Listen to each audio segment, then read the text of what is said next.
Welcome, guys, to How the Frack We Got Here, a show that takes the news and events of the week and try to make sense out of it all. I'm your host, the most Will Buchanan, and on this show, we simply are all about the facts. There are plenty of news stations out there that simply want to do anything short but inform you.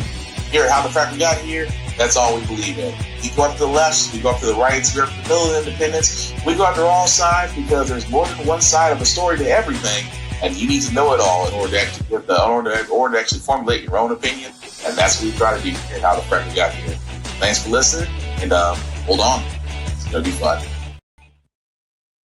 Multiple sources telling NBC News tonight that the Trump administration is planning to cut back on the number of Border Patrol agents in that city sometime this week.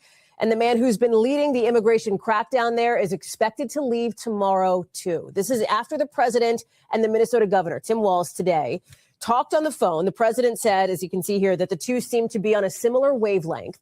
For his part, Governor Walz says the president talked about reducing the number of agents in his state. And the president's sending somebody new, Border Czar Tom Homan, to Minnesota. Now, this is interesting because Homan has been kind of sidelined from what's happening there after what we have seen develop in the last couple of weeks. This is clearly changing after Saturday's deadly shooting, where the eyewitness videos we've seen so far contradict some of what federal officials initially said happened, when at least one officer shot and killed Alex Preddy, that 37-year-old ICU nurse who had a gun and who officials say was legally allowed to have it. Top Trump administration officials at first using phrases like would-be assassin, suggesting Preddy planned to massacre agents, that he brandished a gun. But look at the multiple videos now coming in from eyewitnesses from different angles showing Preddy was not holding a weapon during the incident that started with him coming to help a woman being pushed to the ground. That's an angle of those early moments of the interaction slowed down there. The videos also appear to show that a federal agent took what looks to be a gun from Preddy's back holster before he was shot. At one point, you're going to see Preddy's hands circled in the video. No, it doesn't appear there's a gun in those hands. We've got team coverage tonight. We're going to get to Tom Winter for sort of a... And ladies and gentlemen, let's just be honest. It's a lot. Today's date, January 28, 2026, and this is How the Frack Got Here. I'm your host, most Will Buchanan. On the Frack Got Here, like we always do, we take the events of the week and try to make sense of it all. Before we get started, guys, let you know that we do pride ourselves on being a news podcast. What does that mean? We only cite from reputable sources with award-winning journalism. We do not do sensational news like Fox News, The Blaze, The Daily Beast, wherever you get your extreme left or extreme right views from. We simply don't do that. At the same time, we do try to kind of tone down on the profanity, but let's be honest, words fly. And just as you just saw about 5 minutes ago, there may be things that might be shown that might be too intense for younger viewers, so viewer discretion is advised. Aside from that, welcome. So yes, the would-be border control commander, Greg Bovino, is on his way out of Minnesota, and unfortunately, would-be Kingpin tried to use Ozempic and forgot to stop eating the right way. Tom Homan will be coming to Minnesota. Now, of course, this does follow, unfortunately, after the murder of a RN. This also follows the murder of a person that was simply just trying to back out of her driveway. This follows upon the multiple assailants and crimes that the modern day Gestapo ICE has done in recent events, especially most recent being the one of Alex Preddy. To where Tim Walz, the current governor of Minnesota, did speak with, unfortunately, Taco. And of course, he's supposed to be on very good terms, which basically sounds like we're only playing nice until we have to. Of course, every Tom Hoonan interview gives me the fact of what happened to Jim Crow. Well, he's been reincarnated and is now the border czar, if you will, of Taco's administration. What does that basically mean? Well, like in most fashion in Taco's administration, if you cannot get somebody of a certain stature to get the job done, bring in an old white man that simply does not care about anything, will say anything without consequence, and put him as the face of your immigration. Because let's be honest, whenever it's immigration, it's always a white dude. I'm just saying. So I'm not expecting much outside the fact that, yes, some border agents may be leaving Minnesota. However, the damage has been done by Taco. And again, if I am Democrats, if I have been saying this in every podcast, if I'm Democrats, they are the current administration is giving you all the free content for the next 10 months. They're giving you all the free content. I would be surprised if Minnesota at this point votes conservative. I'll be honest with you. In the midterms, I will be surprised for Minnesota's House representatives and senators. I will be effing surprised if they vote conservative. Not just because of the fact that Taco decided to take it upon himself to literally sit there and say people of color, specifically Somali Americans, specifically Representative Ilhan Omar, that they are disgusting, that they're freeloaders, that they've taken advantage and abused Minnesota's system of multiple $billion gone and unaccounted for. How a would-be so-called video journalist accused people of color's daycare, saying that they're taking away from the state and actually don't have children attending. The fact that he tried to barge in to these areas where children are kept just to verify if they're daycares, and that was immediately debunked. This also stems from the fact that Taco's administration didn't actually talk about the real welfare queen of Minnesota, who, shockingly was white, who acted like she did nothing wrong while embezzling multi-million dollars out of a system, but swears up and down she's innocent. But Taco and the conservatives will never talk about the fraud, waste, and abuse when it comes to white people. So what am I getting at here? Yeah, some border agents may leave, but the damage has been done. And at the same time, I love the fact that, as I said at the title of this podcast, the ice is melting, because that wouldn't have happened. I'm just being honest with you, because if Mrs. Good's murder did not change anything, if Alex Preddy murder did not change anything, if it was for the fact that people were relentless in protesting against ICE, against Trump, against the current regime, the fact that they stood up, and keep in mind, it wasn't just a couple of days ago, they had a mass protest, and this was in 20 and below temperatures, mass protest out in the cold against ICE. And I'm gonna be honest with you, for all that, for a lot of people, they sat there and said, oh, we're going to protest, but we're going to stop going to work. We're going to stop spending money. We're going to stop going to school.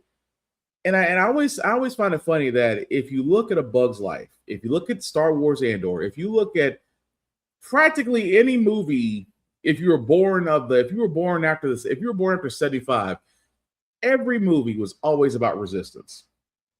And even now, the current entertainment, whether it's TV shows, movies, anime, whatever you watch, it's about some type of resistance. That's why everybody's quoting, Orwell's 1984 or V for Vendetta, or, I'll even go so far as the first Avengers in that one scene where Captain America shows up. They're all about resistance, standing up to resistance. And that's what the Minnesotans did. And that, I believe, is what changed the tide. Because, again, conservatives, unfortunately, Trump's job is secure for another year. Nothing we can do about that. I mean, technically, health could do something with that, but that's neither here nor there.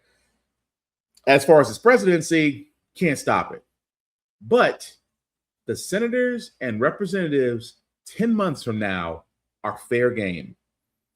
And like I said, Taco may have lost the state for himself, because not only did you tick off people of color, you ticked off everybody. And if there's one thing I will sit there and say, what unifies a whole bunch of people from different aspects is hatred toward one thing. And he just became the lightning rod for what's going to make conservatives a very hard case for them in Minnesota in November. But here's another thing that, again, I'm going to point out, because a lot of folks are wondering, well, he only went after Democratic states. He only went after this, that, and the other. What are the reasons against Minnesota? Well, here's the crazy part, that this, again, I am surprised a lot of news outlets are not speaking on this, was the fact that Taco tried to be sneaky and underhand Minnesota by giving them a deal via his White House press secretary. But I'll let the video tell the story. Farland joins me now. Scott, there was a hearing today in which the state of Minnesota asked a federal judge to essentially order the Trump administration to end Operation Metro Surge. The judge did not make a ruling and said there were lots of parameters that had to be studied, precedent, law on the books, and acknowledging this is completely uncharted territory. Judge had a lot of concerns and expressed them over the course of this lengthy hearing at the federal court in Minneapolis. And she's ordered the Department of Justice to make some responses to questions that were pending and to do so by the middle of the week. Among the things the judge referenced, Major, was this letter sent by Attorney General Pam Bondi to Minnesota state officials indicating, or at least intimating, they'd pull back the troops, they'd pull back the federal agents, they'd pull back the federal deployed Homeland Security agents if the state would hand over information about voter rolls, hand over information about fraud investigations or benefits that are received by people in Minnesota. And the judge was concerned that doesn't seem to be in lockstep with the mission that's been proclaimed for these agents. And what's more, the judge noted that the feds have been challenging Minnesota in the courts on a lot of these issues, from voting rolls to fraud to benefits. And the judge is wondering if they're not trying to secure through force what they can't easily secure in the courts. Scott McFarland, thank you very much. And that right there, that again, that was through his press secretary that sat there and told the governor, governor of Minnesota, we will pull ICE if you give us access to the state's voter rolls and public assistance data. Why does that sound familiar? It's the same thing Musk tried to do when he was with Doge. Doge wanted access to every citizen's data. That was the big thing. Remember, for all those that don't remember last year, he wanted so bad through his Doge that they wanted access. He wanted financial, voter, he wanted the whole 9 yards. And at the same time, so many people slammed the doors like, why does Doge need this data? Why do they want our information? In the same sense, and I'm just speculating, I think Elon wanted to basically give the voter data to Taco and his group for them to go ahead and, how can we say this in every sense of the word, weed out the Democratic people. There's just, guys, I wish there was better ways to say this, but again, I'll put it this way: there's distraction, and then there's intention. This was never, and I'm going to be honest with you guys, this honestly was never about illegal immigration. It never was. And here's the thing I would keep on saying: I wish they were honest about it, because it wasn't about illegal immigration. Because if you think about it, if it really was, and I'm just going to be honest with you guys, if it really was about illegal immigration, why are they in Minnesota? Texas has well over 3 million undocumented people. I don't see ICE in Texas. I don't see ICE in New Mexico. I don't see ICE in Florida. I don't see ICE in North Carolina, South Carolina. I don't see ICE in Mississippi, Alabama, Kentucky. I don't see this surge of ICE, Gestapo in southern states. But you go after DC, Chicago, Los Angeles, Baltimore, Maryland, now Maine, and now just recently Atlanta. So it's amazing to me that all these areas, supposedly hotspots for the modern day Gestapo to go into, are all Democratic. And at the same time, he hands, and again, this is again from his personal lapdog, Pam Bondi, sitting there telling Governor Tim Walz, if you give us the voter data, we'll leave. That alone tells me it is not about finding the worst of the worst. It is about securing the midterms. And if you don't believe me on that, I just talked about Georgia. As of today, the FBI raided Fulton County's election facility. Ballots, the first warrant was not valid. Just procedurally, it was not valid. And then they went and corrected it, and they came back with a warrant for all of the 2020 ballots. I mean, this is not new. We knew there's a case right now pending about this, and they are in there collecting 700 boxes of ballots right now. We are obviously concerned about once the ballots leave here, what will happen to the ballots, and our lawyers are going to be working on that. We begin tonight with those developments in Fulton County. FBI agents raided the Fulton County Elections Hub and Operations Center in a case related to the 2020 election. Good evening. I'm Russ Spencer. I'm Courtney Bryant. Officials confirmed agents were serving a sealed search warrant at the election facility in Fairburn. The site opened in 2023 to centralize and modernize election operations. Fox 5's Larry Sproul has been at the scene all day. Well, Larry, commissioners held a news conference a little more than an hour ago. Yeah, good evening, Russ and Courtney. They did have that news conference earlier around 5 o'clock right in front of this building. We are in the back of this building. Still a lot is going on right now. Let me step out of the way so you can see what I'm talking about. We want to focus on those Enterprise trucks. We do know that the FBI agents right now are loading those 700 boxes from inside of the building into those Enterprise trucks right there. Now, the FBI is conducting an active sealed search warrant inside the building. I was able to get my hands on that warrant, and it does list this as a criminal investigation. But let's take a look at some exclusive video of the agents inside the building. My photographer, Michael Moore, was able to get this video of those agents. Now, so here's what we know right now. A North Georgia Fulton County magistrate judge signed a warrant to allow the agents to search this building. The FBI would not confirm what's in that search warrant, but our sources and contacts tell us this is all about the 2020 elections. Now, as we mentioned before earlier, that state senators have spoken against this. Let's take a listen what they had to say. They came back with a warrant for all of the 2020 ballots. I mean, this is not new. We knew there's a case right now pending about this, and they are in there collecting 700 boxes of ballots right now. We are obviously concerned about once the ballots leave here, what will happen to the ballots, and our lawyers are going to be working on that. They are working on that as we speak right now. Let me just speak to the larger issue about what this is really all about. This is a scare tactic. This is something that we have seen done before.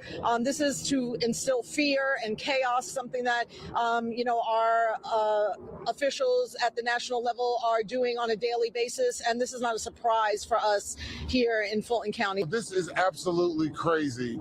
A judge has sealed these records. Judge McBurney has these records under seal. They have filed a lawsuit seeking the exact same records and were denied access in that lawsuit. And because they were denied access in the civil lawsuit, they are now serving a criminal search warrant. And who's the defendant? And the criminal search warrant is under seal. Right. So we don't even know who the target of the investigation is. And those state leaders also say this is a target against Fulton County, and Fulton County did nothing wrong when it comes to the 2020 elections. And we also know since our 5 o'clock hit that both the DOJ and FBI leaders are here on the scene. They arrived in 3 black SUVs. We are also told they will be speaking to the media any time now. So we are waiting and we're monitoring that situation as well. But we have a team of reporters on this story for tonight. We'll have the latest coming up tonight at 10. We are live in Fulton County. And what the crazy part about this is, guys, that for all, if you were wondering why you're scratching your head, Fulton County, why does that sound familiar?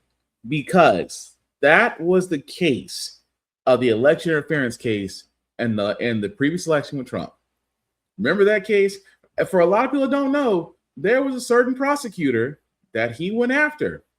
There was a certain prosecutor that he went after because they were ready, because the prosecutor at the time was ready to bring that case. That's what a lot of people don't remember. That for the simple fact of the matter, Fulton County District Attorney Fannie Willis, there we go. Couldn't think of her name. I apologize, Ms. Willis. But Fannie Willis, who was at the time the Fulton District Attorney, was ready to actually prosecute this case. And if you've been following this podcast, we talked about this. What they were going to investigate the 2020 election. and whether or not Trump did intervene. Although Trump did actually call the Georgia Secretary of State, saying, find me 11,580 votes so we can overturn Georgia. I don't know how that's not interference. At the same time, they had those working as pollsters, allowing election voter poll access to folks that shouldn't have it. Folks that were, claiming that there was fraud were actually the fraudsters themselves that were conservatives. You also had Rudy Giuliani that pretty much turned two Georgia election county workers' lives upside down, accusing them of winning the state for Raphael Warnock and Joel Ossoff.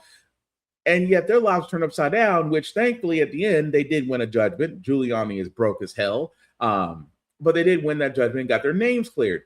But this all stemmed from Fulton County. And it's amazing to me that we also said last year that because of what happened with Fani Willis, whether you want to agree with it or not, her improper relationship with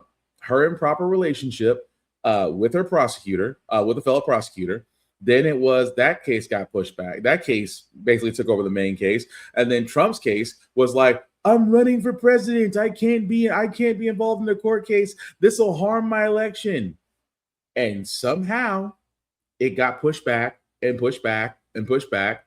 Trump became president. Next thing you know, I'm president. I'm untouchable. I can't go into a court case. And that's exactly what happened. Fani Willis got dismissed as the Fulton County prosecutor. Another prosecutor was put in their place. And I'm guessing the deal with that said prosecutor was to bury the case of election interference against Trump.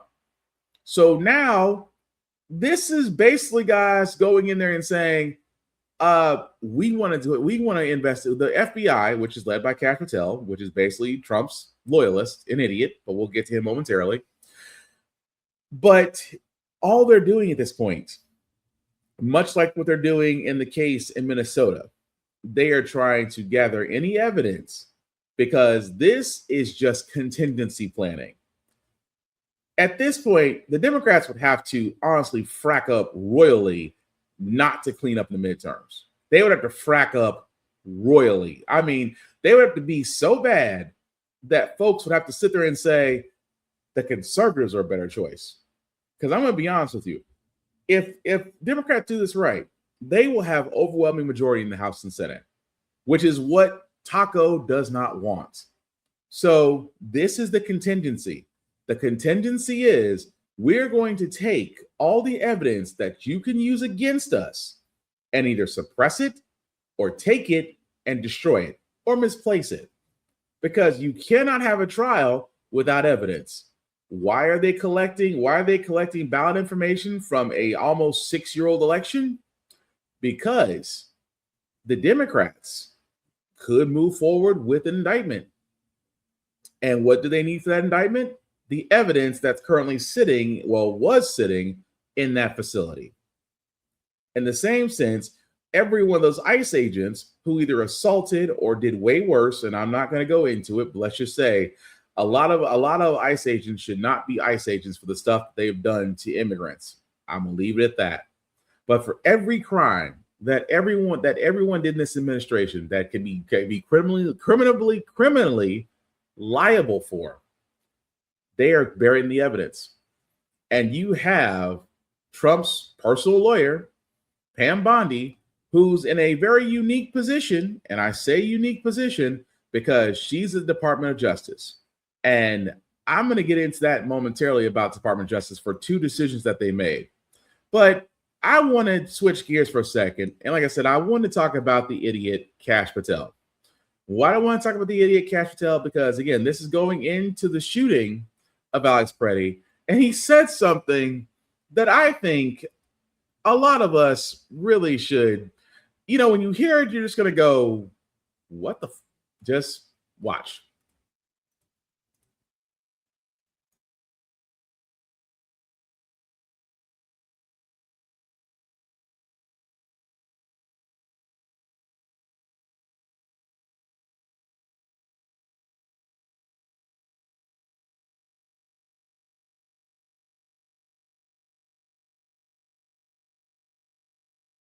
No one who wants to be peaceful shows up at a protest with a firearm that is loaded with 2 full magazines. That is not a peaceful protest, and you do not get to touch law enforcement. You do that anywhere, this FBI is going to be leading the charge to arrest those. Okay, so I had to stop it right there. But I'm just going to go back 10 seconds. And just in case you didn't hear it, I'm going to play it again. 2 full magazines. That is not said.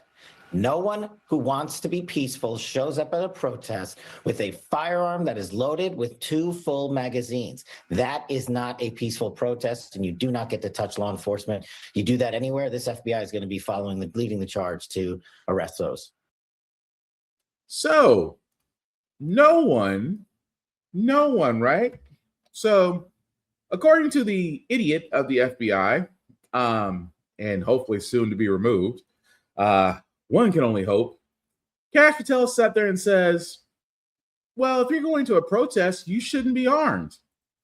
You shouldn't be armed if you're going to a protest. Really? Let's go down. I always love, because conservatives are always the first one to sit there and say you shouldn't do something. Yeah.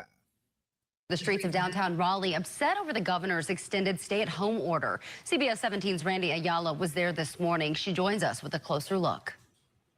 The group that gathered earlier this morning was small, but they did have guns in hand, and it was unnerving for some in the community.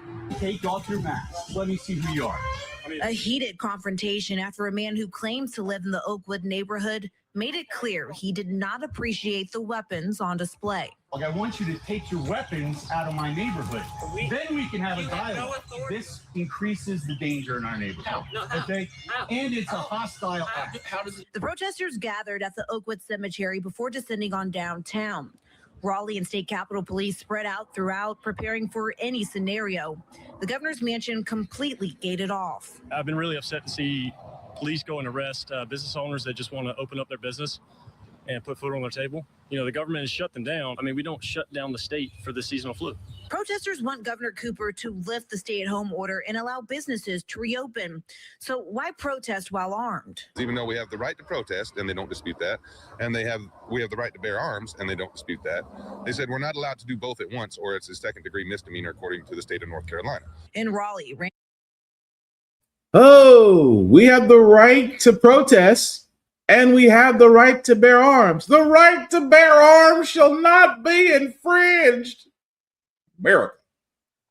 And again, people, well, that was during COVID. That's an isolated incident. Really? I guess we forgot what happened when the Michigan governor decided that, she did something. And we had another armed protest. Hundreds of protesters, some armed with guns, entered Michigan's state capitol in Lansing on Thursday, objecting to Democratic Governor Gretchen Whitmer's request to extend emergency powers to combat COVID-19. Police allowed more than 100 protesters to enter the Capitol, where they were crammed shoulder to shoulder and sought access to legislative chambers, some carrying long guns, few wearing face masks. Protesters had their temperature taken by police as they entered. Inside, they sang the national anthem and chanted, "Let us work." State authorities have warned that protesters could be ticketed for violating social distancing rules. Police didn't appear to enforce that during Thursday's protest. The mayor of Lansing on Wednesday said that he was disappointed protesters would put themselves and others at risk.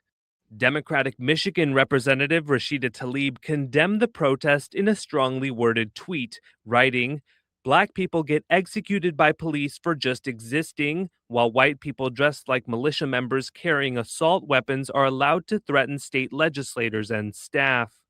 State legislative approval for Whitmer's state of emergency declaration is set to expire after Thursday. And again, that was during COVID, where Governor Whitmer did actually have essential workers only, and folks were doing social distancing and are supposed to be staying at home. And yet, we see armed protesters. The right to bear arms shall not be infringed. America. And it is amazing to me that guys, because that was, again, during COVID, we had conservatives. I mean, let's not forget the plan to kidnap the Michigan governor. 6 white men wanted to do that, all armed. At the same time, whenever there was a conservative protest, they were armed, except at CPAC, at conservative areas to where the more higher conservatives didn't want to speak with the lower ones, to speak the lower poor ones, and they made sure that firearms were not allowed, which I find amazing. But here's the piece de resistance to my argument to Mr. Patel, who apparently is a loyalist and not a very who's not very good at his job. If you look at everything he's done so far, because you shouldn't bring, and again, I'm using the most recent example to show the effing hypocrisy that they're going with about armed protests, because you may have forgotten about them, but for the rest of us, we haven't.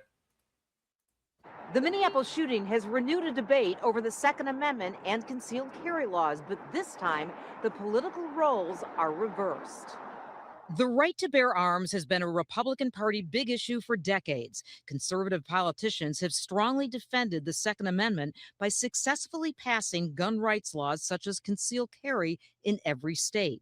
Minneapolis shooting victim Alex Preddy was legally carrying a firearm, but top Trump administration officials say he did not have a right to do so.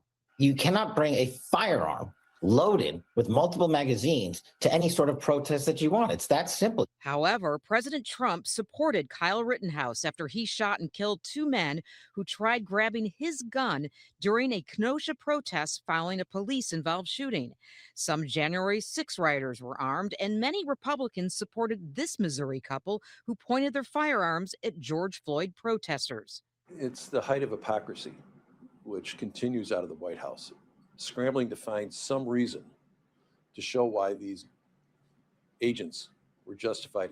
Former Illinois House Republican leader Jim Durkin says the hypocrisy surrounding the Minneapolis case will continue to fracture the Republican Party. And while it took over 20 years to pass a restricted concealed carry law in Illinois, residents have a right to carry a loaded firearm to a protest.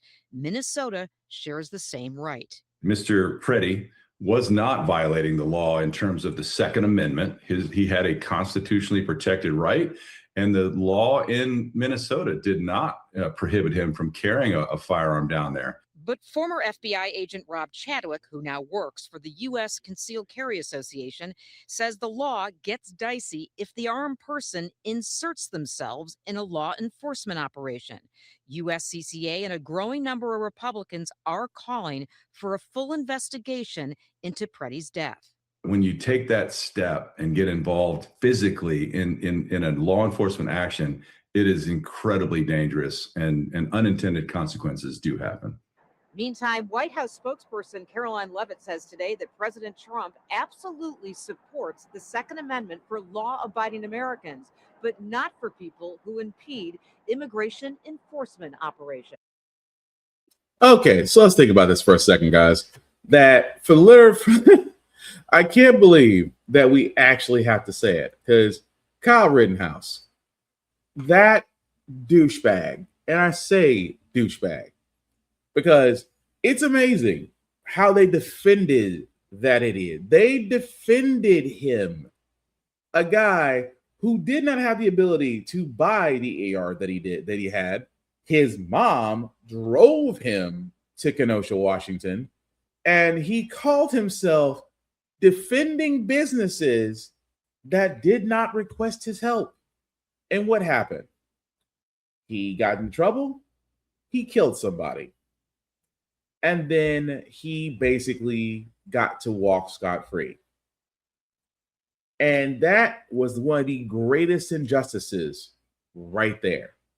Because at that point, the moment that they sat there and said that he was not guilty, at that point should have been the gold standard. It's like, oh, well, you're basically saying that you can take a gun that you shouldn't have, go to a location you didn't live in to protect businesses that did not ask for your help because they were protesting what was going on at the time, and you took it upon yourself to insert yourself and make it violent, and then try to sit there and say, well, I was only defending myself. Well, why were you there in the first effing place?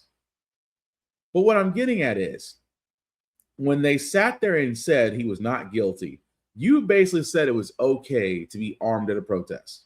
You said it was okay to be armed at a protest. So it's amazing to me that when you have someone, Mr. Peretti, who is a nurse, who is a veteran, who was simply trying to help others that were being pushed down and assaulted by ICE, that he was armed legally to carry in the state of Minnesota. He followed every rule as a gun-carrying U.S. citizen, and you had untrained, trigger-happy ICE Gestapo take his gun from his holster, which was right at his back, take the gun from him, and then execute him. And then you have Kash Patel, Sean Hannity, you have Fox News and CBS News, you have the state-run media immediately going with it. Well, you shouldn't be armed because that makes you dangerous. That makes you a domestic terrorist because you interfered with ICE operations. Really? What was Kyle Rittenhouse doing? Because I cannot see a man that killed another person, then was able to smooth walk by first responders and law enforcement officers, and it took 3 days for him to finally be arrested, a month later for him to be tried, and a jury to decide in less than 12 hours that he was not guilty. But you're going to sit there and condemn this man because he speaks out against ICE. And rightly so.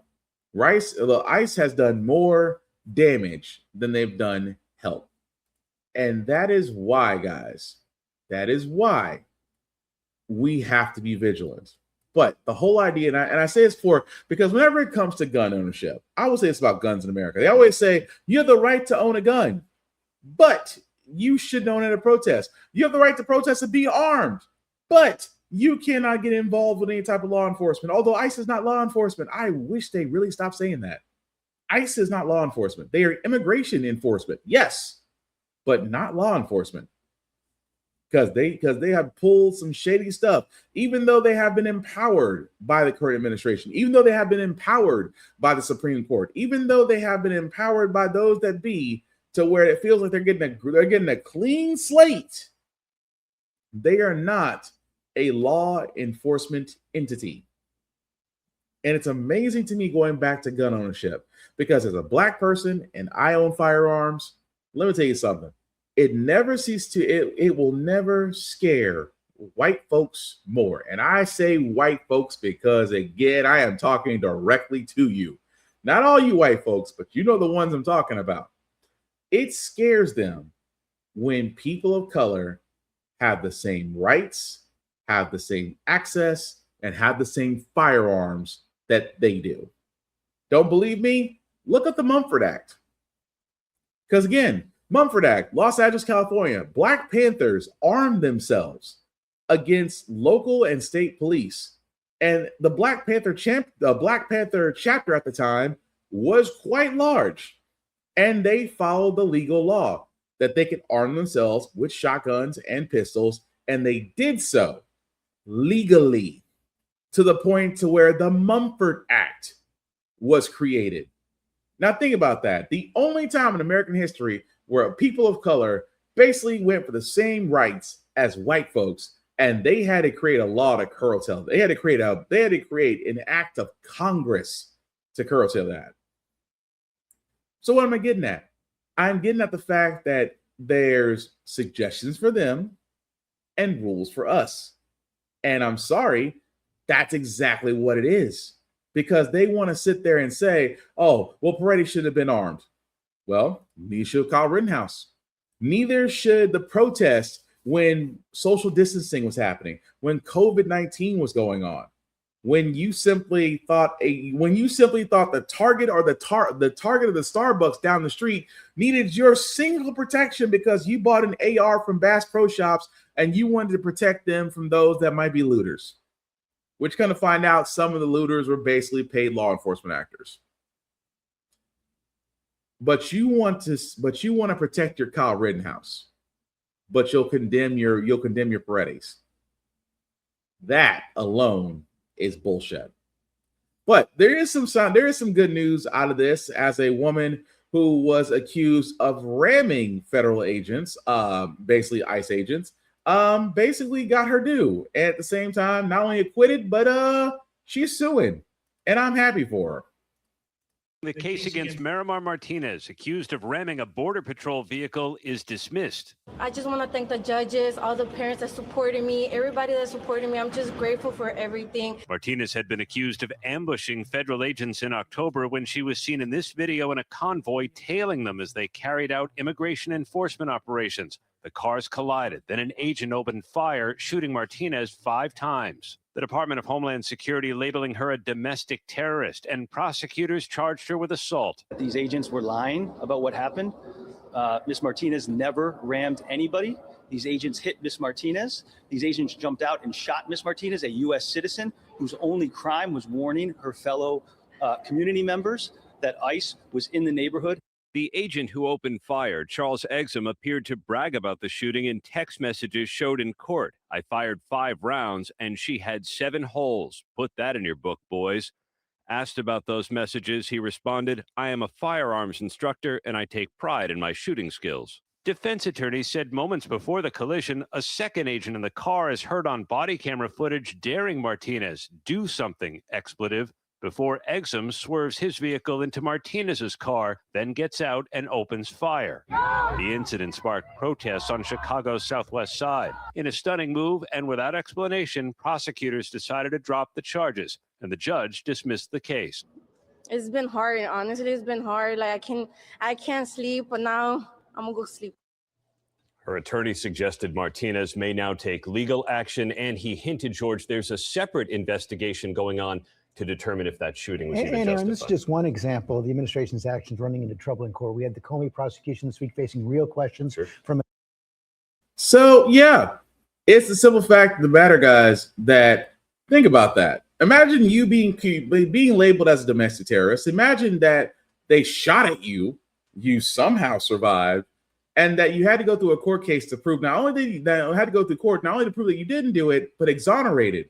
And I'm going to be honest, to that woman, get lawyer, Miss Martinez, please get lawyers. Please sue the entire administration, not just Department of Homeland Security, not just ICE. Sue the administration for all they're worth, because at the end of the day, money is what's gonna bring things down. Unfortunately, that's the case. It is. Even now, as all this is going on, that Democrats, not all Democrats, are all joining to have the current head of DHS, ICE Barbie, Kristi Noem. They want to have her removed, and of course, Chief of Staff Stephen Miller removed. Now, let's be honest. The Nazi Miller is not going away anytime soon. He's the guy pulling the strings. He's the guy, and I tell people all this time, and I'm not the only person that said this. Other people have said this as well. Stephen Miller is literally and figuratively the guy behind the curtain. He is the guy that turns around and says, well, at the end of it all, I just want, I want immigration pulled. I want to enforce this. I want to enforce that. And Trump, being the vegetable that he is just rubber stamping it, because these are all his policies. These are all, keep in mind what I'm saying, guys. These are all his policies. And it's amazing to me, at the simple fact of the matter, that if you think for 1 second that above all else, he's going to be okay with it. So, like I said before, will Kristi Noem be gone? Yeah, that remains to be determined. I ain't gonna tell that lie. Does it remain to be determined? Yes. It completely and utterly remains to be determined, because I'm not sure that he will be. But at the same time, I wouldn't be surprised. Will Christy Nolan go before Stephen Miller? Yes. A lot of people will go before he does. And at the same time, guys, I'm just simply not surprised about what they would do if given the chance. But I'm on the line of just, you know what? I am on the line of we'll see. Christy Nolan at this point, again, when it comes to the whole idea of what's going on with her and everything else, I am not surprised about her. You know, the fact that her husband had other things going on as far as crap, what I was gonna say. Oh, with ad running, the fact that, you know, she happens to be the picture girl of everything. And again, I've already said this before when it comes to Trump's people. Trump has learned from the first time that he has done something like this. He's not going to pick the smartest people. You know who he's going to pick? He is going to pick loyalists. Everybody around him are loyalists. So we will see what happens with ICE, with Hoonan jumping in, Greg Bavino going back to his position in California. We will see. But if Minnesota has taught us anything, guys, that they are with it. And again, with Minnesota, 2 other stories out of there, they are definitely with it. Hands are ready to eat for everybody. But before we leave Minnesota, there is 2 stories I did want to pick on, and this one lets you know how bad ICE gets it wrong, because they almost caused an international incident. This is the customer. Relax. Okay, relax. I did not enter. If you touch me, I will grab you. If you touch me, I will grab you. You're. This is the customer. Relax. Okay, relax. I did not enter. If you touch me, I will grab you. If you touch me, I will grab you. Okay. You can know that. Okay, well, come touch me. Okay. You can know that. You can know that. All right, there you go. You can know that. This is the consulate. This is the foreign government department. You can know that. Right? I mean, cousin there, right? Yeah, right there, right? Yeah.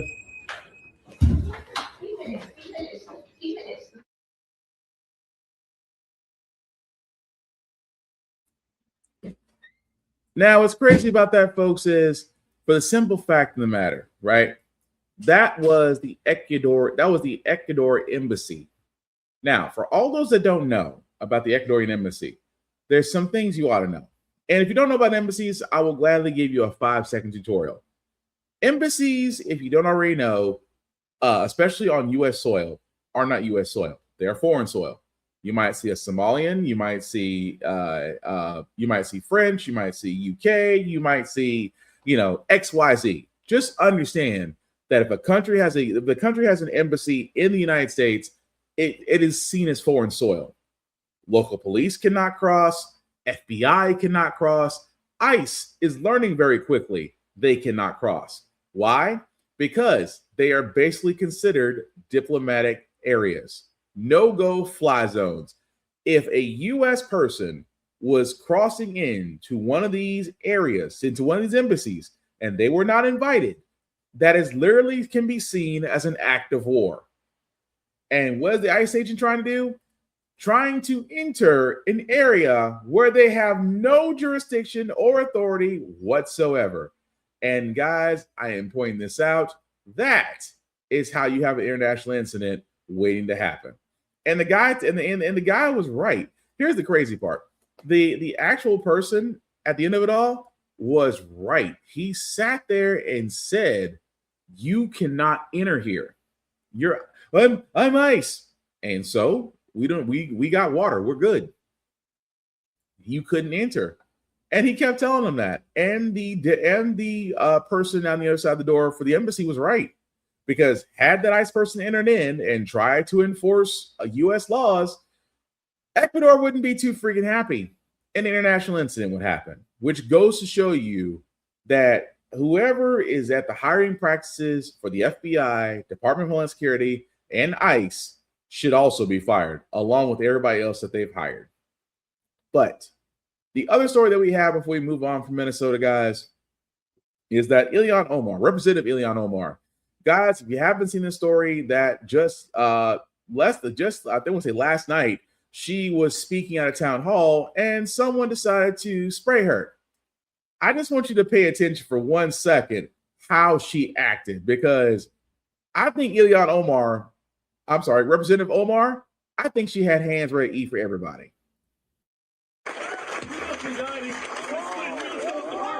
Overnight in Minneapolis, a man arrested after confronting Democratic Congresswoman Ilhan Omar at a town hall, spraying an unknown liquid from a syringe. DHS Secretary Kristi Noem must resign or face impeachment.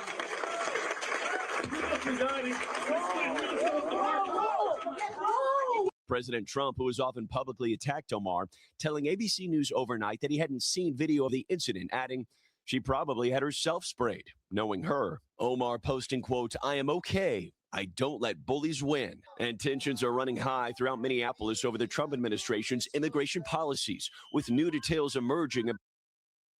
Okay, so with that, I'm sorry. I was kind of hoping the video would go a little bit more, because when I tell you, and they didn't really show it all, and and that's okay. That's all I mean. But what I wanted to show was, let me see if I get this part. There we go. She was going toward him. Now, don't get me wrong. Security showed exactly what ICE should do in most situations. You can take down somebody without resorting to lethal force. You really and truly could. But what I love about Ilhan Omar is she was about to walk up, and I'm just gonna be honest with you. I had a Black Panther moment. I am not gonna lie. For all those that don't remember Black Panther, the challenge scene where M'Baku was walking towards Shuri, and you saw the guards just do X's. But notice that the X's, when they do the cross with the spears didn't protect Shuri. They basically kept M'Baku from her as protection. That's all I saw in this, because I'll be honest with you, I don't see why guys do this. I'm not just saying guys in general. I'm just saying guys as just the neutral term. Don't think progressive women can't fight, because you will be surely surprised. Because Omar was about to sit there and say, "Come on, I've survived war. I've survived a war. You ain't shit." Even though she does go to say, these effing a-holes are not going to get away with this. And I love the fact when they asked her, are you okay? Are you okay? And she does say in another interview, I'm fine. I'm going to go get checked out, but I've survived much worse. And let's also be honest. This woman who is of Somalian descent, she's come from war-torn areas to where she's probably seen things that a lot of us we hope to never see. And a guy walking up to her saying, after she called for the impeachment of Kristi Noem from DHS, that didn't faze her at all. She was ready to squabble up. And I give her respect for that. Because again, as I move on to the next thing, Democrats, you have a winning formula right in front of you. Progressive women. I think that the centrist Democrats need to move on. I've said before, Nancy Pelosi has sat there and said she's not going to run again. Thank you for your service, but your time is done. Chuck Schumer, you should be the same way. Chuck Schumer, thank you for your service, but the time of centrist and modern Democrats is done. Progressive, liberal women need to lead the charge. Well, you want AOC, you want Ilhan Omar, you want Rashida Tlaib, you want Jasmine Crockett, you want all these women to move forward and lead the Democratic Party. Yeah. Because again, we've honestly, in the last 2 out of the 4 elections, we've had qualified women. You may have not liked Hillary Clinton, but she was a former first lady. She was a state senator. She was a secretary of state. I think she's qualified. This woman has met more world leaders in 3 different positions than most first ladies have met their next door neighbors. And of course, former VP, Madam VP Harris, again, a prosecutor, a senator, a vice president, and very intelligent. who I still think got shafted because Biden didn't do the right thing and announce his reason to not run again. He should have done it way earlier. And you basically cheaped her. But again, those two beyond qualified, intelligent women against an idiot who may or may not have Alzheimer's disease, who may or may not be overweight because he loves McDonald's, doesn't sleep, and basically acts like a senile old man that left the home and nobody went looking for him, and America voted for him twice. That is the reason why I'm saying for the Democratic Party, let women lead.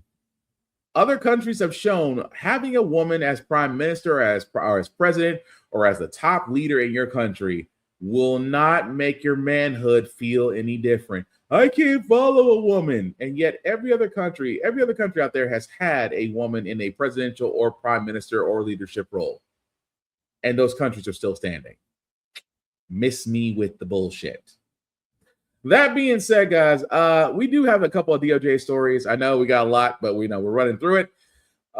This is sad because, again, this goes back to Minnesota, where, again, the DOJ has sat there and said that they will not do a civil rights violation probe into the shooting of Mr. Peretti, which again screams volumes. And what I say about that screams volumes is this is Trump's lap bitch, Pam Bondi, pulling her weight. Because I've said it before and I've said it again, these are loyalists. These are not the smartest people. Pam Bondi is doing everything that she can to suppress every civil rights case, suppress every Epstein file, which again, we got to start on that later on, and any shooting that involves ICE, she's going to suppress or dodge. We are not surprised that they're not going to do this, but they're going to launch investigations into the ICE officers, two of them that were confirmed shooting Mr. Peretti, and the deceased, which we know that's bullshit. Because that's character assassination 101. Whenever any type of enforcement, whether it's law enforcement, immigration, gets involved in the shooting, the first thing that they always do is character assassination of the deceased, because dead men can't talk, or dead women. And it never ceased to amaze me now that we are not going to see justice. And also the same reason why I'm going back to that Fulton County case, as well as Pam Bondi's extortion. They are trying to get evidence because they see the writing on the wall, because they know that if Democrats do get the White House, if the Democrats do get the House, do get the Senate by overwhelming majority, keep in mind, for impeachment, it takes 2/3 majority. And let's just play what if. What if 10 months from now, Democrats have overwhelmingly won the House and the Senate? I wouldn't be surprised if Taco decided to croak 2 days after that, because he's been saying this in all of his rallies. We have to win the midterms, because if we don't, and the Democrats win the House and the Senate, they are going to try to impeach me. Try ain't the word, because if you have the House and you have the Senate and you have by overwhelming majority, like I said, if the Democrats get 2/3. Because that's going to be what they're not going to talk about now, but as we get closer and closer to the midterms, is 2/3. You're going to see them talk about, well, how many seats? The conservatives are basically playing least damaging scenario. How much can we get to prevent them from running roughshod over us? That's all it is. And you'll hear that, and you'll hear 2/3, 2/3, 2/3. You're going to hear that a lot. But if the Democrats do get 2/3, guess what's going to happen? Oh, they're going to run with it. They're going to subpoena. It's going to be impeachments left and right. Impeachment of DOJ for Pam Bondi, impeachment of all his cabinet positions, and dissolution of ICE, because a lot of people are calling for it, and Democrats could run with it. Now, I will also be honest, the current form of ICE, because it needs to go back to INS, honestly. It needs to go back to INS because ICE, similar to the Department of Homeland Security, similar to the Space Force, all need to be dissolved. That's just being honest. All need to be dissolved. And if Democrats decide to run with these promise campaign platforms, again, leading with women, I would not be surprised by a landslide. But the other story that I do have, and again, I did kind of touch on this with the DOJ, that the DOJ says it will finish Epstein file reviews in the near term. In the near term. Guys, this is why I keep on saying the DOJ is playing defense. And they're playing defense for Trump. There have been multiple jokes, multiple everything else.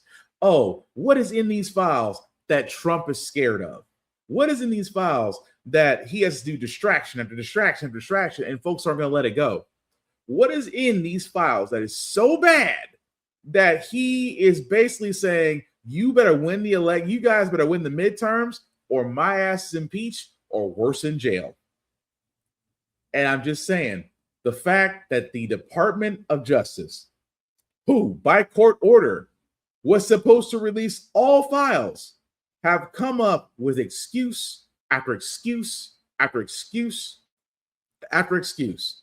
The most recent one, we will finish in the near term because there's millions of pages, because it's always an excuse. Oh, there's millions of pages. Oh, we have to protect the victims. Oh, we have to make sure that Trump is safe.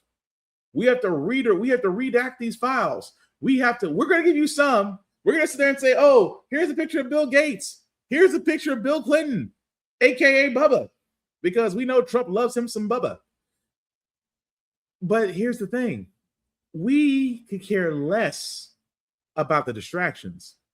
You guys were on the platform that you released the Epstein files, not realizing that Trump is in the Epstein files and must be damaging beyond an effing fault. And that is why the DOJ will drag their feet. And that is also why they have to suppress evidence. Because, again, it is kind of expected that everybody in the Trump administration may or may not turn around and be held liable for their actions in the current term. It'll be an interesting 10 months. That's all I'm going to say. But speaking of people that want to nail Trump to the wall, former special counsel Jack Smith did testify. And again, if you didn't see him testify in front of Congress, let's just be honest. Republicans did their usual thing while Jack Smith just sat there and said, I believe beyond a shadow of a doubt that this motherfucker's guilty. Pardon my French. Capitol Hill for the first time in public, former special counsel Jack Smith pressed on his decision to indict President Trump. Republicans taking aim today how Jack Smith responded, and Democrats reading quotes from Republican leaders and what they said about President Trump in the hours after January 6th. Here's Pierre Thomas. Tonight, in a hotly contested congressional hearing, former special counsel Jack Smith speaking in public at length for the very first time, saying he was right to indict President Trump. Our investigation developed proof beyond a reasonable doubt that President Trump engaged in criminal activity. And he said he would do it again. Based on the same facts today, I would do so regardless of whether that president was a Democrat or a Republican. Smith testifying he has no regrets despite receiving death threats and having been personally attacked by President Trump for charging him with illegally retaining classified documents, obstruction of justice, and engaging in a conspiracy to overturn the 2020 election. Charges Trump flatly denies and that were later dropped. President Trump was charged because the evidence established that he willfully broke the law. But Republicans attacked Smith from the moment he was sworn in, accusing him of being a politically motivated prosecutor trying to stop Trump from being reelected. It was always about politics. And to get President Trump, they were willing to do just about anything. Democratic Congressman Jared Moskowitz among those defending Smith, claiming hypocrisy by many Republicans who he claims changed their view of January 6th. Steve Scalise, United States Capitol Police, saved my life. Lindsey Graham, when it comes to accountability, the president needs to understand his actions were the problem. The hearing caught the attention of President Trump, who was thousands of miles away overseas, posting on social media, based on his testimony today, there is no question that deranged Jack Smith should be prosecuted for his actions. Smith suggesting he expects no less. Do you believe that President Trump's Department of Justice will find some way to indict you? I believe that they will do everything in their power to do that because they've been ordered to by the president. David, DOJ. And he's 100% right, because we've seen them do that. They did that with New York AG Letitia James. They tried that with her. She laughed her ass off. And they tried it with former FBI Director James Comey, which again, that indictment was thrown out. So with Special Counsel Jack Smith, of course they're going to try. Why? Because they've been given their marching orders. Jack Smith, much like Robert Mueller, did their jobs investigating the Trump administration. They did. It was the fact that, unfortunately, when you have Republicans making sure that the golden cap is protected, they're going to do what they do best. Oh, well, this is a sham. He was set up to investigate the president. He was not going to leave until he actually got some evidence. Not realizing that Jack Smith was basically the result of Trump asking for special counsel when his case first started. That's how, for a lot of people who don't understand that, that's how Jack Smith got here. Because Trump and his lawyers requested a special counsel. And so, enter Jack Smith. And you don't like Jack Smith, but you requested special counsel, which I think is kind of bullshit, personally. But again, like journalist said, it is amazing how conservatives remember January 6th differently from the rest of us, although video and everything else would say differently. But also, before I go on to TikTok, I've been to say this before with ICE, with armed protests. You two FA people are quiet as hell. You two FA people, the rights to bear arms shall not be infringed. America, you fuckers. The fact that you swore up and down that a black man was coming for your guns, that you didn't want to be on a national registry for how many guns you own or how much ammo you buy or for the gear that you have. The fact that you are always against any type of legislation after every school shooting and mass murder that's occurred on this freaking country. You two FA people are quiet as church mice right now. I have yet, and again, if you're watching this live or on the replay, I have yet to see one of you come out and sit there and say, this is bullshit. He followed the rules. He complied and he still got killed. You two FA people, you don't tread 2FA9 line, whatever apparel that bucked up, whatever apparel that you have, please and kindly shut the fuck up and never talk again. Because this was your moment. This was your Call of Duty wet dream. I never enlisted the armed services, but here's my turn to play Rambo. You cosplatriots, and you're quiet. I thought I would see at least one of y'all. I thought I would be like, well, his rights were infringed upon. We need to talk about it. Across social media, you two FA people are quiet as effing church mice. And I only can draw two conclusions from this. Either one, you agree with everything that's going on, despite your rebellious nature of wanting to make sure that you can defend yourselves against a tyrannical government, which you've always claimed. You always claim we want to defend ourselves against a government that will basically treat us like Britain did back, like England did back in the day. That's what that's your mantra. That's your rebel without a cause. And yet, when it comes to armed protest, you were loud as hell during COVID, during the protest, during armed protests in places of legislation and lawmaking. Y'all were vocal as hell. You were vocal on January 6th.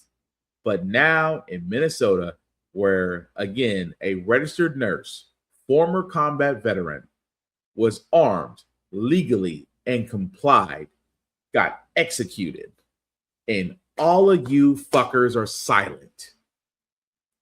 Miss me with the rights to bear arms to be infringed upon, when it could have been some of y'all who signed up for ICE, not realizing that 50K bonus is not going to be immediate, but you might be able to live out your dream fantasy. Execution without consequences. So to all those 2FA people right now, on behalf of myself and how the Frack We Got Here, fuck you and have the day you deserve. You condescending, hyper-aggressive, quiet when the shit hits the fan pieces of shit. Now, that being said, let's get to TikTok, because if you're wondering why the app is messing up, well, it's because it's under new management now, all for the same reasons why conservatives said they didn't want it in the hands of Chinese people. Was finally done to save TikTok in the United States. The app's Chinese parent company has officially agreed to create a separate venture to handle U.S. operations because of national security concerns here at home. So what's changing? ABC's Nicole D'Antonio has the answers. Nicole, good morning. Well, Sophie, good morning. The company is spinning off its U.S. operations to avoid being banned in the U.S. Congress was worried about so much American data being in the hands of the Chinese. Now, as part of this new joint venture, the tech company Oracle, led by billionaire Larry Ellison, will join other major investors, including an investment firm from Abu Dhabi, and they'll split a majority stake in TikTok. So crucial to this deal is TikTok's algorithm, which will now be retrained using American data. Oracle will oversee data storage and security. Now, this deal is not expected to dramatically change the user experience overnight, but because the algorithm will use a different set of data, it could lead to changes in how that content is personalized. Critics worry the app being handed to Larry Ellison, a Trump donor who already controls Paramount CBS, is trying to buy Warner Brothers. But President Trump is celebrating the deal, thanking China's president for his cooperation.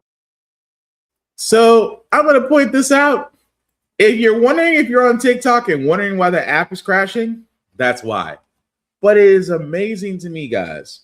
Amazing to me how in the world, because keep in mind, just a little over last year, what was the whole thing? That we don't want the Chinese government taking your data. That we do what can they do with Americans' data? What can they do with their personal information? Entertain us?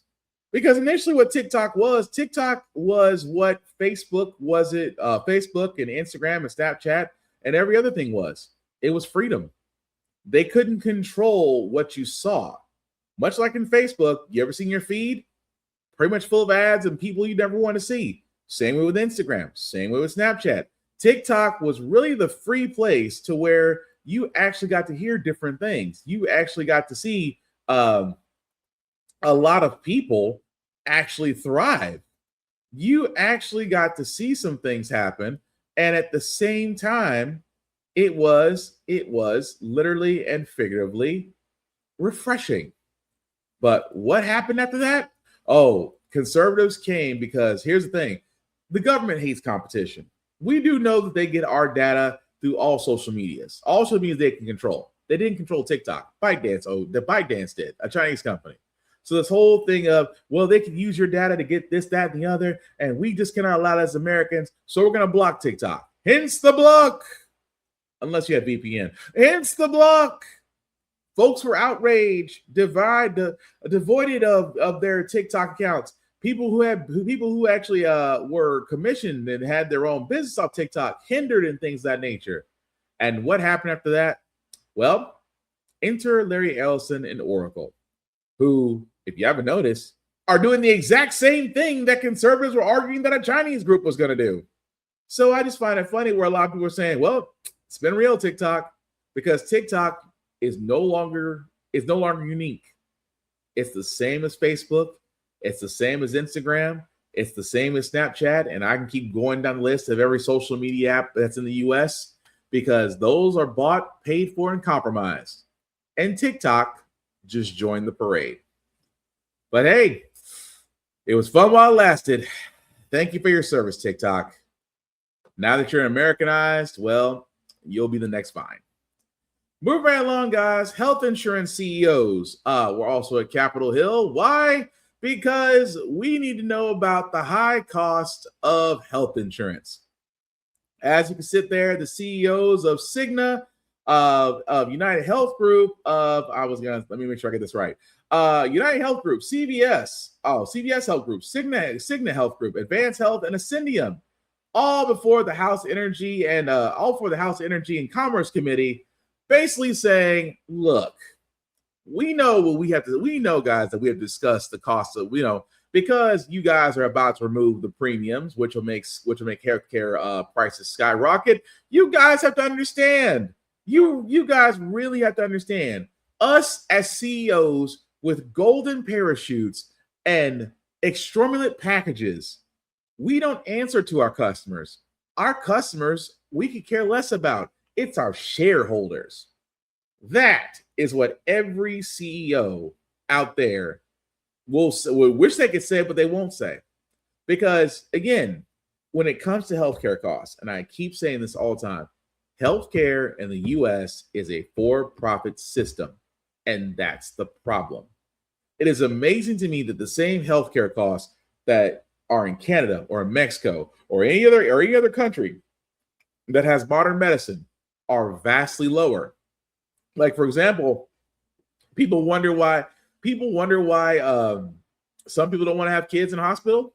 You want to know? Estimated cost of a birth in a hospital for a single child, anywhere from $10,000 to $15,000. Insurance may pay up to 70 or 75% of that if you're lucky. It costs more to bring a child into this world in a hospital in the US than any other place. That's what people like doing home births or alternative care to bring a child into the world. They'll usually go with that. But a hospital, 10 to 15,000. Surgery, same way. Depending on how complex surgery is, could be the same way. Your prescriptions. Again, I've never understood the cost of life-saving medication for heart disease, for diabetes, for lupus, for other ailments or pain managing medications are freaking sky high. The cost of living in America, which we already know is too freaking high. The cost of American medicine is damn near diabolical. And what are these CEOs saying? Oh, they're saying everything else under the sun. Oh, well, it's healthcare costs. Then we have to pay for the uninsured. And then, they're giving every excuse in the book. While each of these companies are literally broadcasting profits. I'm gonna be honest with you. I kind of wish I brought this up, and I should have brought this up for the show. I apologize. But United Health Group, CVS Health Group, Cigna Health Group, those three alone all had reported profits. All reported profits. And why? Because those same people and their lobbyists were allowed, and I mean this wholeheartedly, they were allowed to write the healthcare laws that we currently have in place in this country. And so I can hear people now, well, Will, what you're basically saying is just that, so right now, these CEOs and their companies are controlling the cost of healthcare in this country? Yes. And as long as healthcare is for profit, healthcare in this country won't change. We tried. Obamacare is not perfect. Let me be honest with you guys.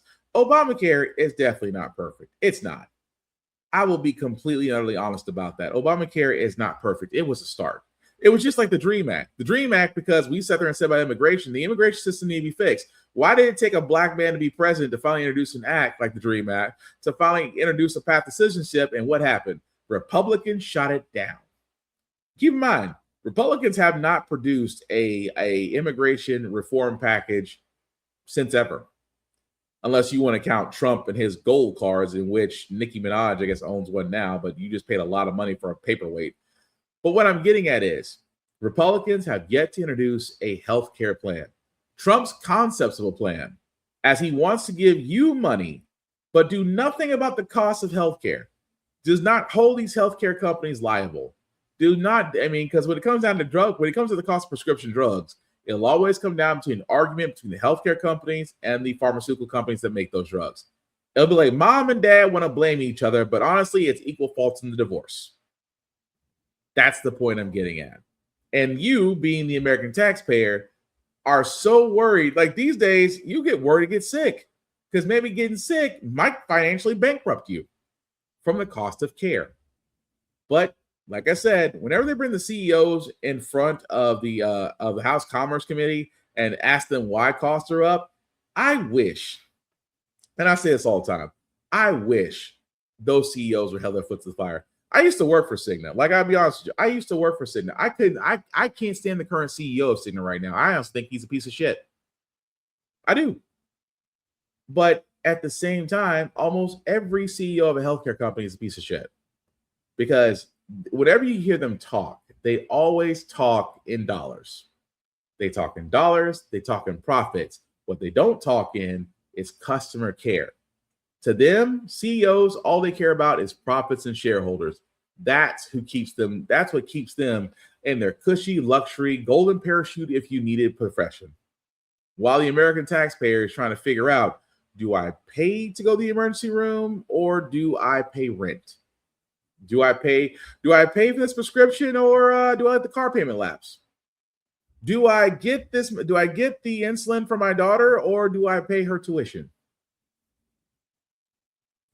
And that is the reality that these CEOs are so disillusioned with. But like I said, I digress. Move right along to a couple more stories before we get to our feel good segment, guys. I have talked about the fact that whenever it comes to RFK and the fact of how dangerous a person he is about instituting certain things.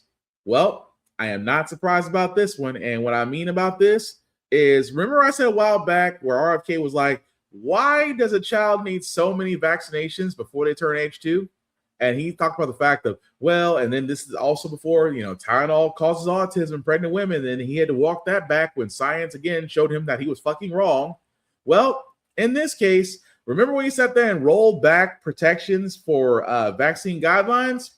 Well, thankfully, and I say thankfully, and I'll get to that part momentarily. Thankfully, the American Academy of Pediatrics, guys, sat there and said that we will continue the current standard of giving vaccines to children to protect them against 18 potentially life-threatening diseases, such as COVID, the flu, hepatitis A, B, and measles.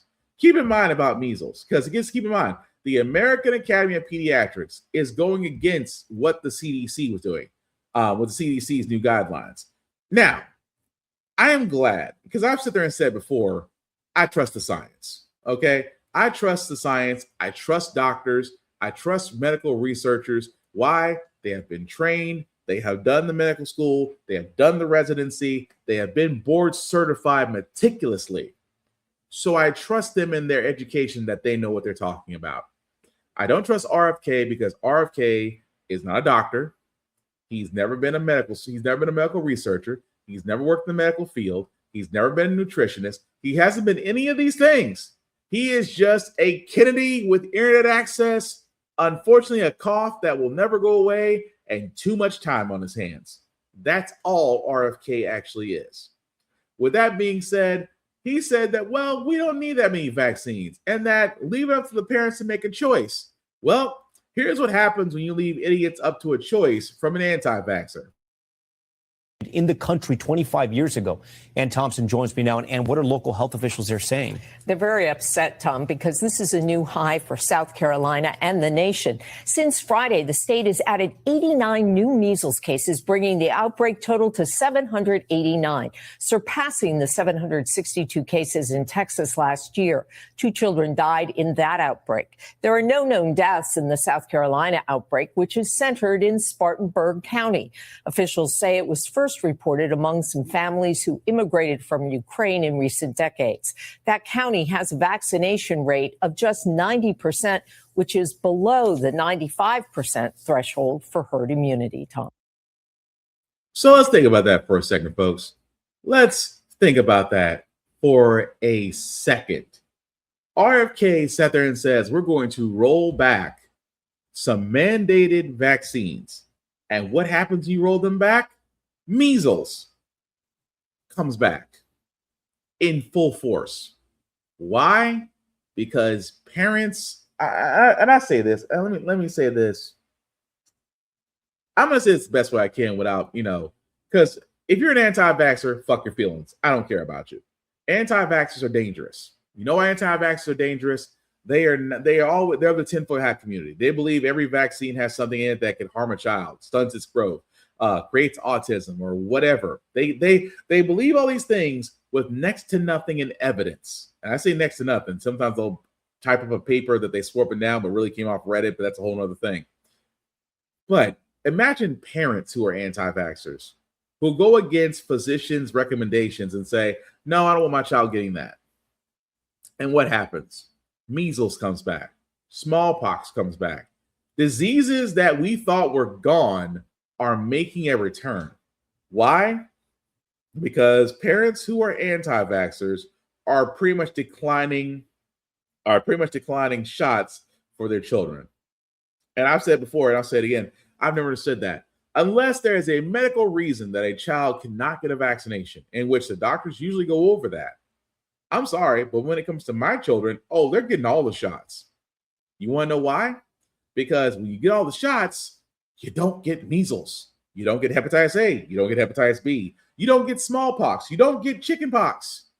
You don't get polio, because you have the vaccinations needed to make sure that you don't get those things. That is the beauty of modern medicine.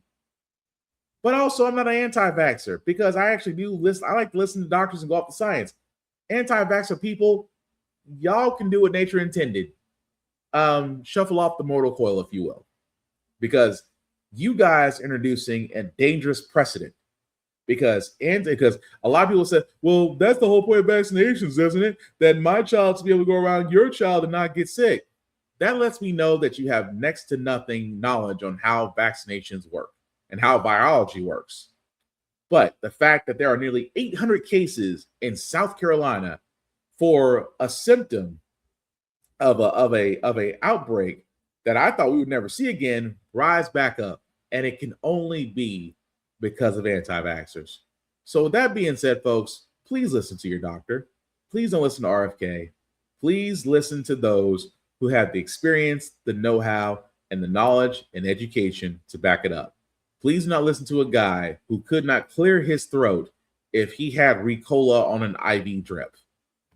That's all I'm saying.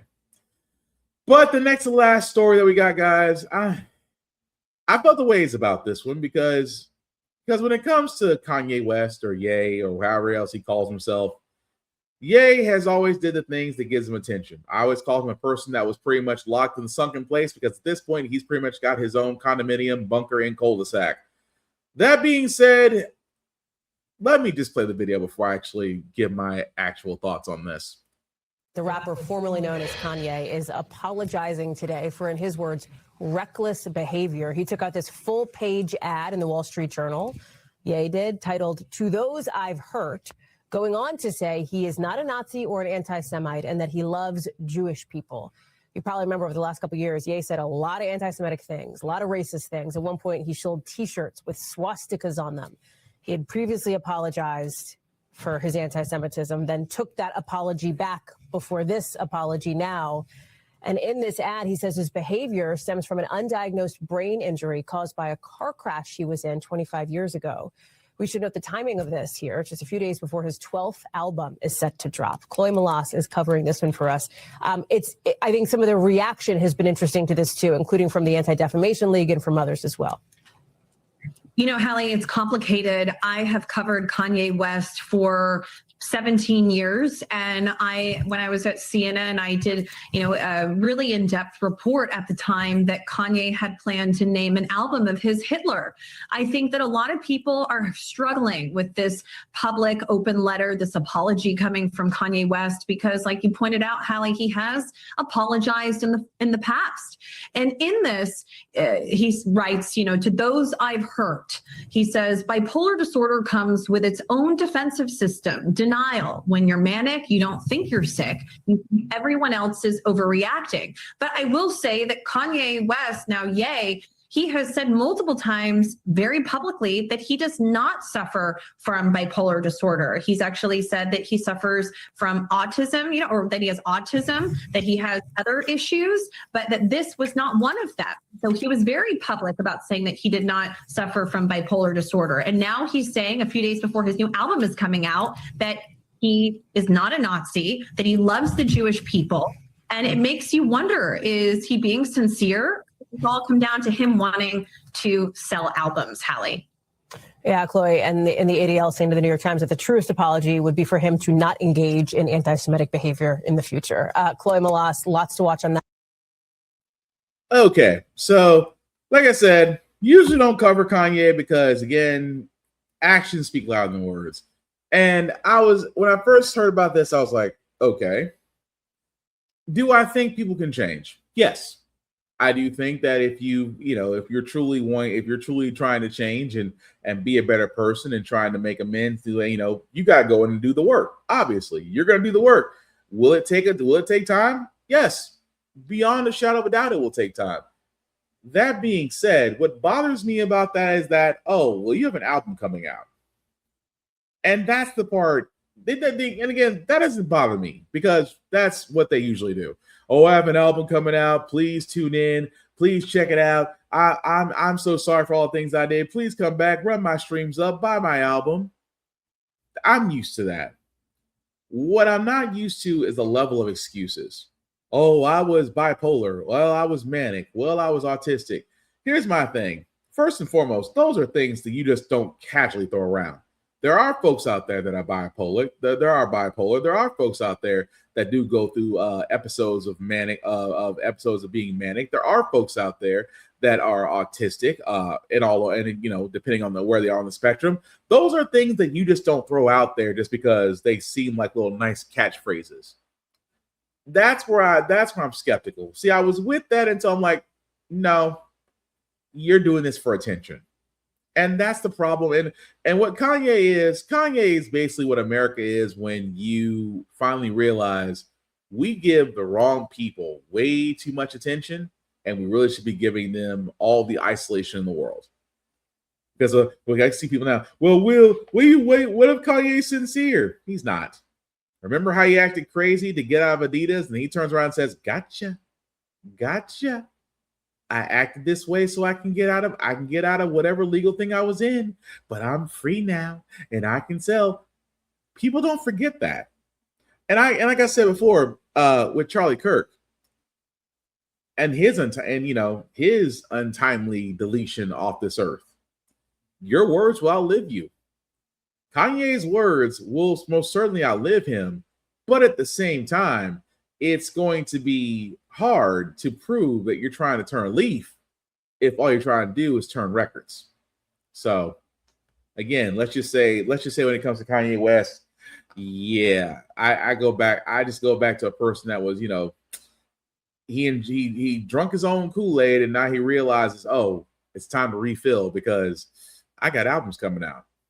So just my opinion on that. But anyway, we're going to move on to our feel-good segment because usually on How the Frack We Got Here, we do cover a lot of things that are doom and gloom and sometimes make you faith in humanity. But hey, it's Wednesday. Tomorrow's Thursday. We will leave you guys out with some positive vibes and good vibrations. And the next story we have will hopefully do that because, again, I love stories about the next generation and acts of kindness that come from kids that not only is unheard of, but is welcome, which lets me know the younger generation going to be all right. Finally tonight, America Strong and the teen who has already made helping others his life's work. This week, 14-year-old Trent Kaysen was busy in his kitchen making sandwiches, not for his family, but for others in need in his Arizona community. So everything I do, I try to make it with the warmth and the love of our family. The 50 carefully crafted sandwiches are part of a monthly effort to help others less fortunate. To help them just bring some joy to their heart feels great. According to his mother, Melissa, it all started when Trent was just 5. He just was like, you know what? I don't want presents for my birthday. Can you guys just give me stuff to make a bag lunch and give sandwiches and blankets out to the homeless? And it kind of took me by surprise because what 5-year-old is going to ask for that for his birthday? First year I did it, I really told my mom that I want to take this seriously. And every year just keep doing more. We also have bottles of water. Nearly a decade and more than 5,000 meals later, that promise has become a mission, a nonprofit he calls Trent Cares. Good morning. Trent's family, friends, and basketball teammates joining the effort every month, a movement he insists is just the beginning. And it can bring them some hope, give them the spirit to keep going every day. Finally. And like I said, you again, next generation going to be all right. if it takes a child to realize that he can help others with the means that he has, screams volumes and inspires others to go along with him, man, you know what? The next generation gonna be all right, really and truly. But that's gonna do it for this podcast, guys. Thank you all for watching, for liking, for letting people know the show is live. Again, from the bottom of my heart, I certainly appreciate it. Some shameless plugging before we do get out of here as usual. Shout out to APR TV. Why? Because How the Frack We Got Here can be seen on APR TV. APR TV is an app that can be seen on the Roku channel device or the Amazon Fire TV app, along with other shows on there as well. Definitely check it out. You will not be disappointed. Also, blerdstation.com, guys. Blerd Station, a site that, again, for us, by us, with content, movies, television, music, anime, you name it, can be found there. $10.99 a month to stream Blerd Station. Blerd Station can be streamed on all devices. And we will, of course, be at BlerdCon this year. BlerdCon happening in DC in March. If you definitely do want to catch us, definitely go to the live stream, select BlerdCon 2025. If you want your business to be advertised on the BlerdCon stream, you can definitely go there. Simply go to live stream, select BlerdCon 2025, and then from there, select the tier advertising. 1 through 4 will let you know exactly what you get for each tier, and you'll be able to see your advertising businesses on there in case you can't make it. But definitely check out BlerdCon if you can.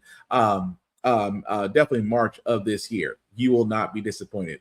Also, guys, again, definitely check us out on YouTube at How the Frack We Got Here. As you can see right there, if you type in How the Frack We Got Here podcast, we're the first thing that pops up. Like, share, and subscribe. Hit the notification button, guys, to let you know when we do go live or when another show is uploaded. Because, again, we cannot do any of this, guys, without you. So please like, share, subscribe, share the word. Tell a friend to tell a friend. I would certainly appreciate that. Also, guys, again, my own personal social black underscore Spartan 615. Sorry about that. You can definitely check me out there as well. You can like and share and follow me there. I usually talk to everybody. Just don't make it weird. I don't want to get having to blocking people. Also, check out my other brethrens at Blerd's Eye View, also on YouTube. Why do I say Blerd's Eye View? Well, because we're all part of that big, wonderful ship that is there, led by Chris Fury. And again, if you want to follow any of us there, guys, please follow us there at Room Full of Blerds, at the Get Bit Podcast, How the Frack We Got Here, Navy Montel, Geek by Heart, Showquo, Lore of the Culture, and Safari TV. We can all be found there. And as you can see, you can subscribe there directly from the Blerd's Eye View page. Again, guys, you will not be disappointed. And I know what I said, guys. Hopefully you are being safe and warm. This winter storm hit all of us from the Midwest all the way up to from the South to the East Coast. Hopefully you guys are staying dry and warm. Hopefully if you haven't got power, may you get power back very soon. May you get back to a state of life very soon. But please stay safe, stay dry. There are warming centers, donation areas around around where you live. Hopefully you can take advantage of those things. I do know if you're in Tennessee, I did post on my social media as well as others, warming centers, donation areas you can go to if you don't have power, if you don't have the ability to clean, wash clothes, things of that nature. There are definitely areas and location services out there that can definitely help you with that. Also, at the same time, guys, as always, protect your mental. Mental health is everything, guys. Protect your peace. Find something that makes you laugh, that makes you happy. If you need to take the time to reset yourself, please do that. Please take advantage of every phone service, of every other option out there except that last resort, because nobody wants to see you self-delete. You matter, you are needed, you are wanted. We need you in this great song of life to add your verse to. So please, oh please, protect your mental, protect your peace, check on your friends. And like I said, it's gonna be a long 10 months. But at the same time, we can learn a lesson from Minnesota. If we all stand together and resist, we find out that there are more of them. There are more of us than there are of them. I messed up a Bug's Life that badly, but you guys see what I'm getting at. But that being said, guys, again, thank you all for watching. I certainly appreciate it. We will definitely keep you updated with everything else that's going on in the world of news. That being said, the last thing I'll say about How the Frack We Got Here, it's all about staying informed. We are not trying to reinvent the wheel. We are simply giving you all the information allow you to make up your own mind. But we do provide a positive, objective perspective that goes along with it. We do better as a society once we're informed. We're progressive. We move forward. We try to right the wrongs of our past, making decisions now that we should have done back then. Like electing our first black woman to the Supreme Court, electing our first black woman as Federal Reserve Governor. And maybe one day, electing our first black woman to be called Madam President. All great things. When we don't learn from history, we are doomed to repeat it. That's what we keep asking ourselves. Why does everything go up at our paycheck? Why are we electing different politicians, but still the same old game in Congress? And most importantly, how the frack we got here. Thank you all for watching, guys. Please take care of yourselves and each other. And I promise we will get through this. Live long and prosper, guys. We're going to be all right. Peace.